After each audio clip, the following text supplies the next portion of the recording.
जय श्री कृष्णा, राधे राधे। आज कहने वाले हैं भक्त और भगवान की एक कथा। चलो कहानी शुरू करते हैं। बहुत साल पहले की बात है। एक आलसी लेकिन भोला भाला युवक आनंद था। दिन भर कोई काम नहीं करता, बस खाता ही रहता और सोए रहता। घर वालों ने कहा कि चले जाओ, निकलो घर से, कोई काम धंधा करते नहीं हो, बस पड़े रहते हो। वह घर से निकलकर यूं ही भटकते हुए एक आश्रम में पहुंचा। वहां उसने देखा कि एक गुरुजी हैं और उनके शिष्य कोई काम नहीं करते, बस मंदिर की पूजा करते हैं। और उसने मन में सोचा कि यह बढ़िया है, कोई काम धंधा नहीं, बस पूजा ही करनी है। गुरुजी के पास जाकर बोला, क्या मैं यहाँ रह सकता हूँ? गुरुजी बोले, हाँ हाँ, क्यों नहीं। आनंद बोला, मैं कोई काम नहीं कर सकता। गुरुजी ने कहा, चलो कोई बात नहीं।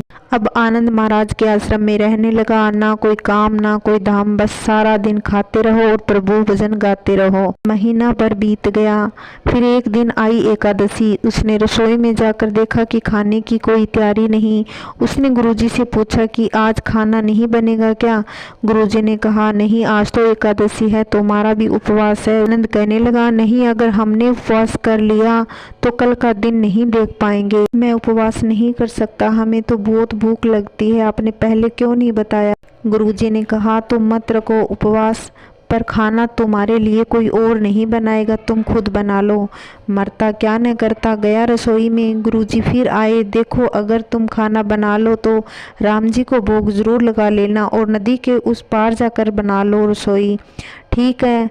और लकड़ी, आटा, तेल, घी, सब्जी लेकर आनंद महाराज चले गए। जैसे तैसे खाना भी बनाया, खाने लगा तो याद आई कि गुरुजी ने कहा था राम जी को भोग लगाना है।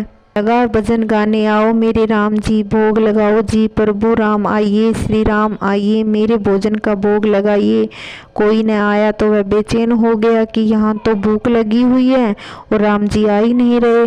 भोला मानस जानता नहीं था कि प्रभु साक्षात तो आएंगे नहीं, पर गुरुजी की बात मानना जरूरी है। फिर उसने कहा, देखो प्रभु राम जी, मैं समझ गया कि आप क्यों नहीं आ रहे।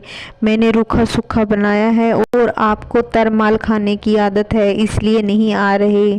तो सुनो प्रभु, आज वहाँ भी कुछ नहीं बना, सबका एकादशी का उपवास है, यहीं पे भोग लगा लो।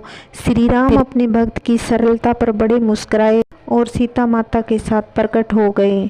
भक्त असमंजस में, गुरुजी ने तो कहा था कि राम जी आएंगे, पर यहाँ तो माता सीता भी आई है और मैंने तो भोजन बस 2 लोगों का बनाया। चलो कोई बात नहीं, आज इन्हें भी खिला देते हैं। बोला, प्रभु मैं भूखा रह गया, लेकिन मुझे आप दोनों को देखकर बहुत अच्छा लगा। लेकिन अगली एकादशी पर ऐसा न करना, पहले बता देना कि कितने जन आ रहे हो, और हाँ, थोड़ा जल्दी आना राम जी। उसकी बात पर बड़े मुदित हुए और प्रसाद ग्रहण करके चले गए। अगली एकादशी तक यह भोला मानस सब भूल गया। उसे लगा कि प्रभु ऐसे ही आते होंगे और प्रसाद ग्रहण करते होंगे। फिर एकादशी आई। गुरुजी से कहा, मैं चला अपना खाना बनाने, पर गुरुजी थोड़ा ज्यादा अनाज लगेगा, वहाँ 2 लोग आते हैं। गुरुजी मुस्कुराए, भूख के मारे, बावला है, ठीक है ले जा और अनाज ले जा। अब की बार उसके 3 लोगों का खाना बनाया। फिर गुहार लगाई, प्रभु राम आइए, सीता माता आइए, मेरे भोजन का भोग लगाइए। प्रभु की महिमा तो निराली है, भक्त के साथ कौतुक करने में उन्हें बड़ा मजा आता है। इस बार वे अपने भाई लक्ष्मण, भरत, शत्रुघ्न और हनुमान जी को लेकर आ गए। भक्त को चक्कर आ गए, यह क्या हुआ, एक का भोजन बनाया तो 2 आए, आज 2 का खाना बनाया तो पूरा खानदान आ गया। लगता है आज भी भूखा ही रहना पड़ेगा। सबको भोजन लगाया और बैठे बैठे देखता रहा। अनजाने ही उसकी एकादशी हो गई। फिर अगली एकादशी आने से पहले गुरुजी से कहा, गुरुजी ये आपके प्रभु राम जी अकेले क्यों नहीं आते? हर बार कितने सारे लोग ले आते हैं, इस बार अनाज ज्यादा देना। गुरुजी को लगा कहीं यह अनाज बेचता तो नहीं, देखना पड़ेगा। भंडार में कहा, इसे जितना अनाज चाहिए दे दो, और छुपकर उसे देखने चल पड़े। इस बार आनंद ने सोचा, खाना पहले नहीं बनाऊंगा, पता नहीं कितने लोग आ जाए, पहले बुला लेता हूँ फिर बनाता हूँ। फिर आवाज लगाई, प्रभु राम आइए, श्री राम आइए, मेरे भोजन का भोग लगाइए। सारा राम दरबार मौजूद। इस बार तो हनुमान जी भी साथ आए, लेकिन यह क्या प्रसाद तो तैयार ही नहीं। भक्त ठहरा बोला भाला, बोला प्रभु इस बार मैंने खाना नहीं बनाया। प्रभु ने पूछा क्यों नहीं बनाया? बोला मुझे नहीं मिलता, इसलिए क्या फ़ायदा, आप ही बनाओ और खुद ही खाओ।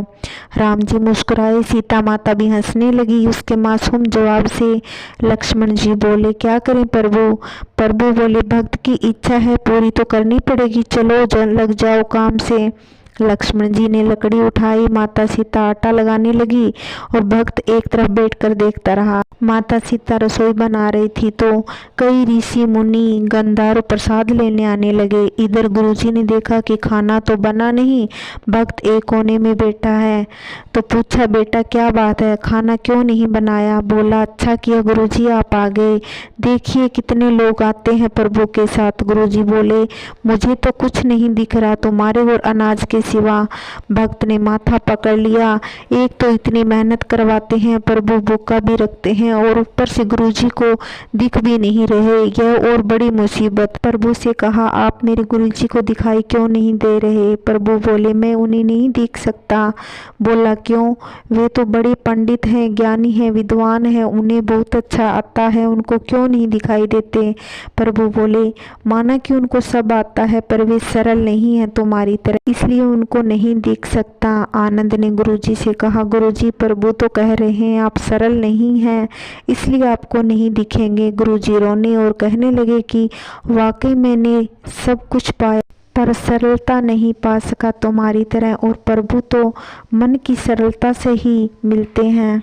प्रभु प्रकट हो गए और गुरुजी को भी दर्शन दिए, जैसे भगवान आनंद पे प्रसन्न हुए सब पे प्रसन्न हो। सबके घर में सुख शांति बनाए रखे। जय श्री कृष्णा, राधे राधे। अगर मेरी कहानी आपको अच्छी लगती हो तो प्लीज़ चैनल सब्सक्राइब नहीं किया हुआ तो कर लीजिए और लाइक करना, कमेंट करके बताना कहानी कैसी लगी।